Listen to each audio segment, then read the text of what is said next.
Sfera3 is the sequel of the MetaGarden series, and it is envisioned as a virtual futuristic garden and an ecosystem of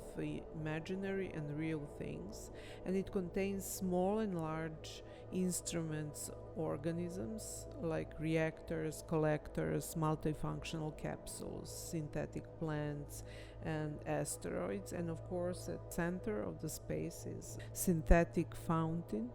imagined to both function as a water treatment system and facility for energy production. And these objects invite us to join them in their ecosystem, and they give us the opportunity to meditate on our future technology plans, as well as to give us the opportunity to reflect on our current situation. And parts of these objects, as some sort of like a living hybrid things, are connected through networks, and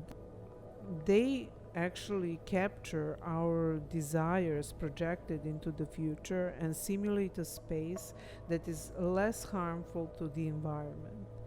One part of the virtual space is dedicated to the production of plasma treated water and the production of fusion energy,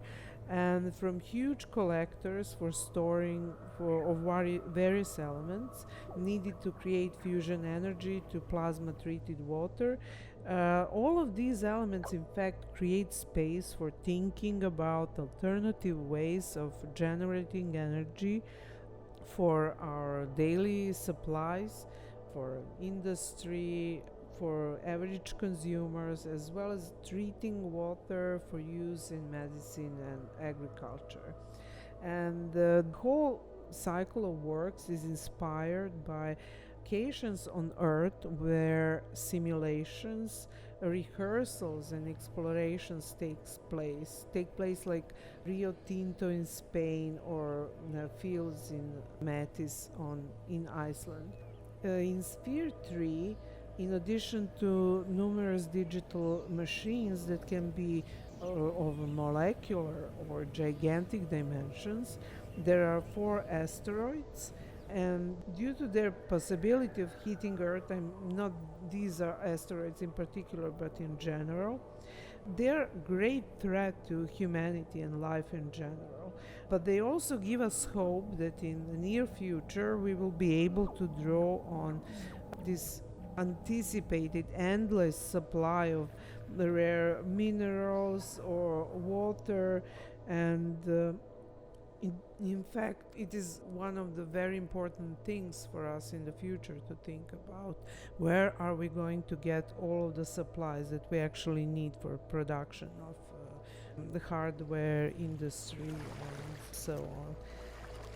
In the virtual world of Sfera3, we also have like these multifunctional capsules that either carry digitized biological material or prepare ground for extracting materials from asteroids and so forth. And as I mentioned, all of these objects are at the same time imagined as both real and imaginary, and both actual and virtual, and they help us to think about these technologies of the future and to expand our mind and try to think ahead, and as Buckminster Fuller said, not to be victims of the future but actually try to plan what's going to happen in the future.